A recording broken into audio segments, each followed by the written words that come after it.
পশ্চিমবঙ্গ উচ্চ মাধ্যমিক শিক্ষা সংসদ প্রবর্তিত নতুন সেমিস্টার ভিত্তিক পাঠ্যক্রমে একাদশ শ্রেণীর যে সাহিত্যানুশীলন গ্রন্থটি নির্বাচন করা হয়েছে, এই গ্রন্থের সাম্যবাদী কবিতার একটা ভিডিও আমি আগেই দিয়েছি।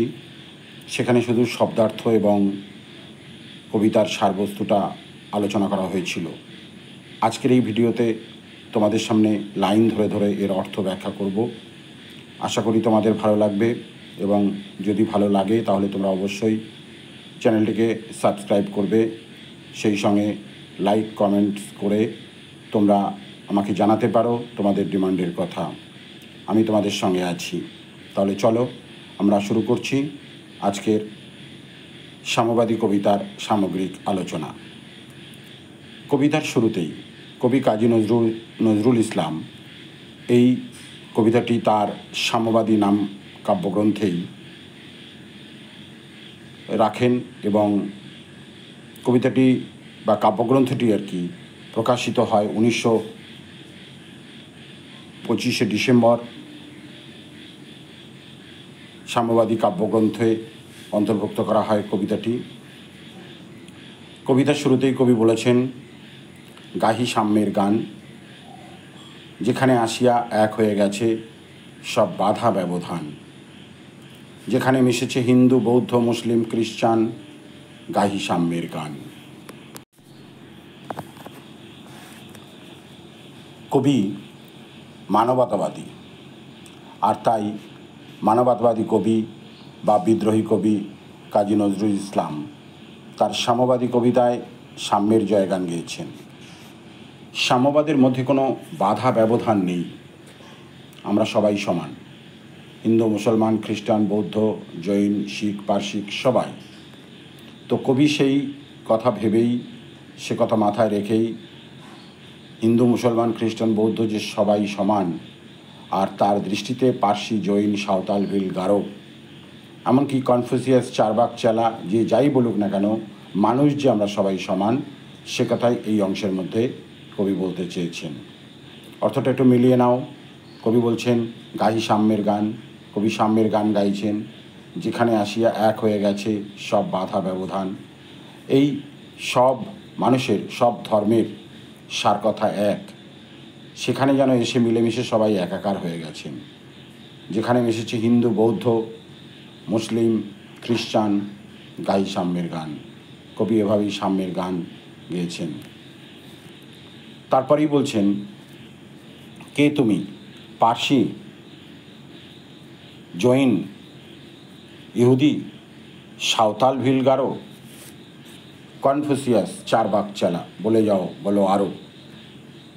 বন্ধু যা খুশি হও, পেটে পিঠে কাঁধে মগজে যা খুশি পুঁথি ও কেতাব বও, কোরআন পুরাণ বেদ বেদান্ত বাইবেল ত্রিপিটক, জেন্দা বেস্তা গ্রন্থ সাহেব পড়ে যাও যত শখ। কিন্তু কেন এই পণ্ডশ্রম, মগজে হানিছে শুল, দোকানে কেন এই দর কষাকষি, পথে ফোটে তাজা ফুল। অর্থাৎ কবির কথায়, যার যা খুশি হোক, যার যত খুশি পুঁথি পুস্তক বয়ে বেড়াক, পবিত্র ধর্মগ্রন্থ যেমন কুরআন পুরাণ বেদ বেদান্ত বাইবেল ত্রিপিটক পড়ুক না, তা কেবল মগজেরই পুঞ্জীভূত করে সময় নষ্ট করবে, বিশেষ কোনো লাভ হবে না। সেগুলো দোকানে দর কষাকষি ফুল কেনার মতন বোকামির তুল্য। কারণ বিনা দরে পথেই যখন তাজা ফুল পাওয়া যায়, তখন তার যত্নে সংগ্রহ করলেই হয়। অর্থাৎ কবির কথায় ধর্মগ্রন্থ নয়, পথের পাশের ক্লিষ্ট ক্লান্ত মানুষের উপকারই বড় ধর্মগ্রন্থের পরিচায়ক। তারপরে আবার বলছেন কবি, তোমাতে রয়েছে সকল কেতাব, সকল কালের জ্ঞান, সকল শাস্ত্র, খুঁজে পাবে সখা খুলে দেখো নিজ প্রাণ। তোমাতে রয়েছে সকল ধর্ম সকল যুগাবতার, তোমার হৃদয় বিশ্ব দেউল সকলের দেবতার। কেন খুঁজে ফেরো দেবতা ঠাকুর মৃত পুঁথি কঙ্কালে, হাসিছেন তিনি অমৃত হিয়ার নিভৃত অন্তরালে। কি অপূর্ব কথাগুলো! দেখো, এই সত্যবাণী কোথাও খুঁজে পাবে না কেতাব ছাড়া, কিন্তু শাস্ত্র ঘেটে উদ্ধার করার চেষ্টা করা বৃথা। কারণ ওইসব কেতাব, গ্রন্থ, শাস্ত্র খোঁজার আগে নিজের প্রাণ খুলে সেখানে অনুসন্ধান করতে হবে, অর্থাৎ মানবিক হয়ে উঠতে হবে। মানবিকতার দোহাই দিয়ে আমরা কেতাবের মধ্যে যতই খুঁজি না কেন, কেতাব ভ্রান্ত হয়ে যাবে যদি মানবিকতার ডাক সাড়া না দেয়।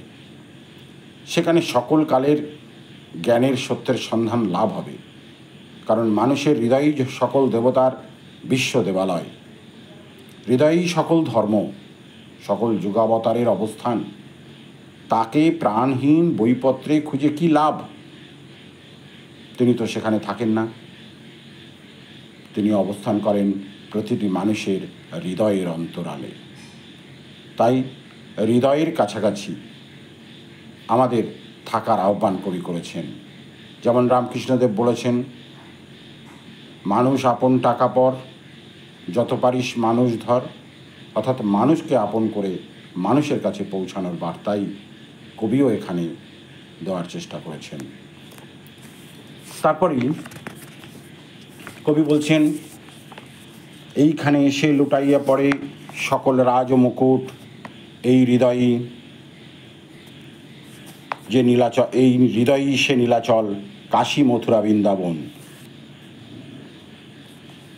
বুদ্ধগয়ায়, জেরুজালেমে, মদিনা কাবা ভবন, মসজিদ এই, মন্দির এই, গির্জা এই হৃদয়, এইখানে বসে ঈশামূষা পেল সত্যের পরিচয়। অর্থাৎ এটা মিথ্যে নয়,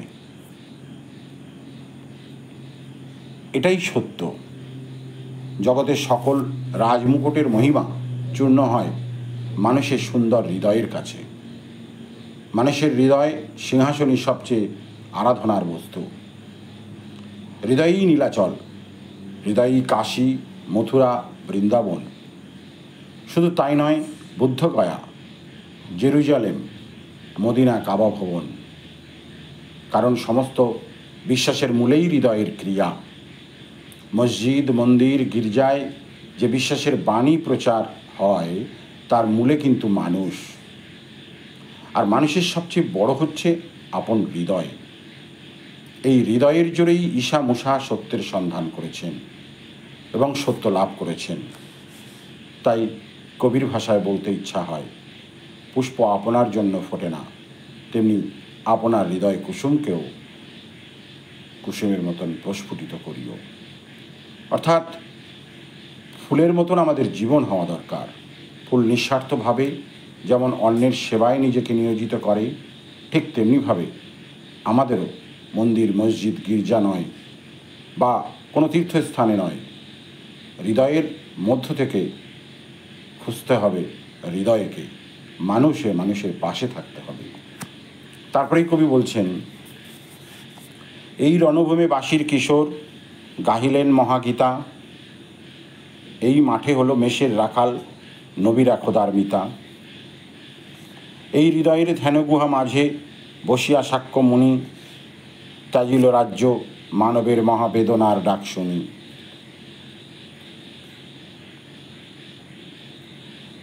এখানে কবি